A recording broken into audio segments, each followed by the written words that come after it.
E aí, pessoal, se só de ouvir falar em orçamento público e banca FGV na mesma frase já dá um frio na espinha, pode relaxar. A gente está aqui para desvendar esse mistério. Com base no material do professor Marcelo Lessa, vamos desmontar esse assunto, focando exatamente naquilo que a FGV adora cobrar. Assim a gente garante aqueles pontos preciosos na prova da Assembleia Legislativa de Rondônia. Vamos começar? E olha, só para deixar bem claro, a nossa base para essa conversa aqui é sólida. Tudo vem diretamente do caderno de estudos número 33 do projeto Alero Turbo, criado pelo professor Marcelo Lessa.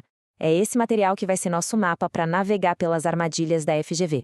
Bom, nosso plano de voo hoje está dividido em 5 etapas bem diretas.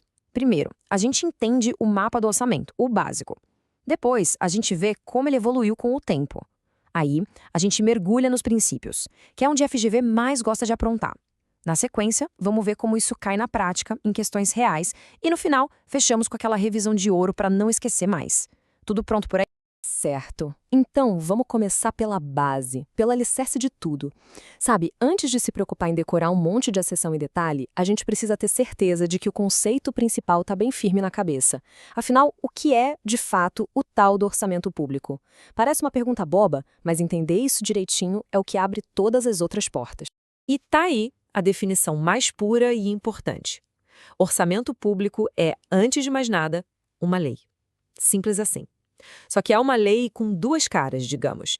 De um lado, ela estima o que vai entrar de dinheiro, as receitas. Do outro, ela fixa um teto, um limite para o que pode sair, para as despesas. É basicamente o grande plano financeiro do governo para um ano. Agora a coisa começa a ficar mais interessante. Essa lei que a gente acabou de ver, ela não nasceu pronta. Ela foi evoluindo, mudando a forma de pensar. E por que isso é importante para a gente? Porque a FGV adora aquelas questões que testam o entendimento do contexto, da jornada do pensamento por trás do orçamento. Essa jornada começa lá atrás, com o orçamento tradicional. Ele era bem simples, uma ferramenta de controle, focado só em o que estamos comprando. Depois, ele evoluiu para o orçamento de desempenho, que já se preocupava um pouco mais com o que o governo está fazendo com esse dinheiro. E, finalmente, a gente chega no orçamento programa, que é o nosso modelo atual aqui no Brasil. A pergunta aqui é outra. Para que gastar? É a união completa do planejamento com o orçamento. Olhem bem para essa tela. Essa diferença é crucial. De um lado, no tradicional, o foco é no meio. O que a gente vai comprar? É puro controle contábil. Já do outro lado, no orçamento programa, o foco é no fim. Para que a gente vai gastar? O objetivo muda de simplesmente comprar coisas para alcançar resultados. Essa distinção entre meio e fim, pessoal, isso cai demais em prova. Bom, chegamos na parte que eu considero a mais crítica de toda essa análise: os princípios orçamentários. Pensem neles como as regras do jogo. E se tem uma coisa que a FGV ama fazer, é testar não só se a gente conhece a regra, mas principalmente se a gente conhece as exceções. Cada princípio que a gente vai ver agora é uma mina de ouro para questões. Começando pela universalidade. A ideia aqui é bem direta. O orçamento tem que ser um retrato financeiro completo, sem tirar nem pôr. Um verdadeiro universo que contém tudo. Todas as receitas, todas as despesas, sem nenhuma exceção. Nada pode ficar de fora, sabe? É a proibição do caixa 2 no governo. E aqui, ó, muita atenção, nosso primeiro alerta FGV. A banca vai colocar universalidade e unidade na mesma questão para te confundir. É um clássico, guardem isso. Universalidade tem a ver com tudo estar dentro. Já a unidade tem a ver com ser uma única peça, uma única lei. Grava essa diferença, porque a FGV conta com a nossa confusão aqui. Próximo princípio, exclusividade. A lógica é: a Lei Orçamentária Anual, a famosa LUA, tem que tratar exclusivamente de orçamento. Ela não pode ter matéria estranha, aquele famoso jabuti legislativo. Não dá para aproveitar a lei do orçamento para criar um cargo novo ou para mudar uma regra de trânsito, por exemplo. O foco é único: prever receita e fixar despesa. Ponto. Mas, segundo o alerta FGV, o que é vital aqui é decorar as duas e somente duas exceções permitidas. A LOA pode, sim, trazer autorização para abrir créditos suplementares e para contratar operações de crédito. A FGV vai tentar te enganar, colocando nas alternativas coisas como criação de cargos ou aumento de salário. Isso é pegadinha clássica. Não são exceções, são só essas duas. Combinado? Vamos para mais um princípio que a banca adora, a não vinculação de receitas. A regra geral aqui é que a grana que vem dos impostos não pode ser carimbada. Ela não pode ter um destino pré-definido. Ela entra num grande cofre geral e só depois o governo decide como usar. A palavra-chave aqui que muda tudo é impostos. A proibição é para ele.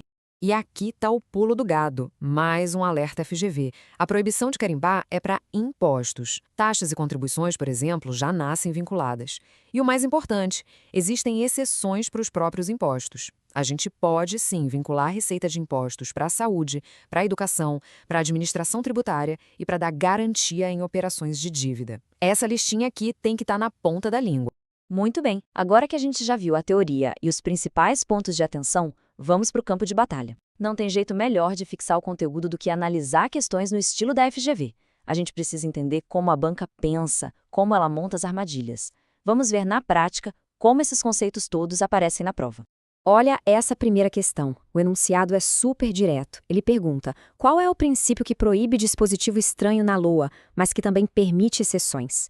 Reparem que a própria pergunta já dá as pistas, né? Se a teoria está fresca na cabeça, as palavras-chave como matéria estranha e jabuti já acendem uma luzinha. E a análise aqui não deixa nenhuma dúvida. A resposta correta é exclusividade. Mas o mais legal é ver como as outras alternativas são os distratores perfeitos.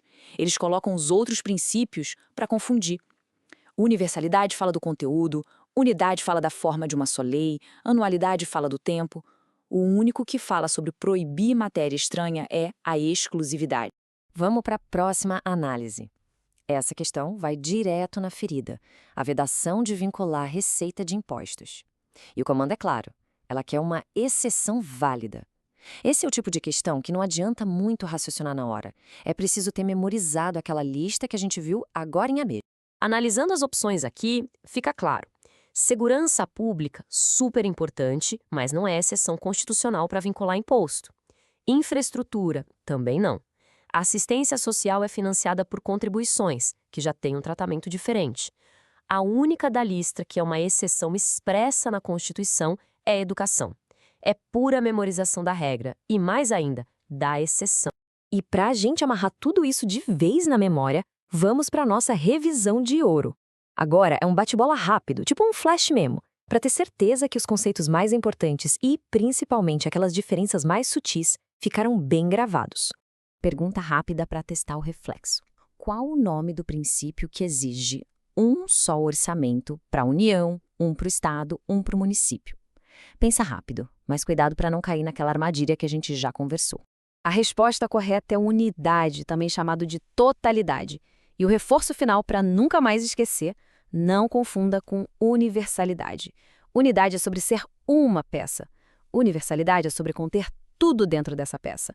Pessoal, essa distinção vale ouro na hora da prova. E para a gente ir fechando, quero compartilhar uma citação que o professor Lessa sempre destaca e que cabe perfeitamente aqui. Os planos do diligente tendem à abundância, mas a pressa excessiva leva à pobreza. Isso é basicamente a definição do estudo para concurso, né? E o orçamento público, no fim das contas, é isso: a materialização de um plano diligente. E a gente encerra com essa reflexão final do professor Marcelo Lessa. O orçamento pode parecer uma matéria árida, cheia de detalhes técnicos chatos. Mas, se a gente parar para pensar, é a linguagem que transforma promessas em hospitais, em escolas, em segurança. Dominar essa linguagem é o que vai fazer a diferença. Continuem com essa diligência, com esse cuidado no estudo, porque a recompensa, a aprovação, está logo ali. Força e bons estudos!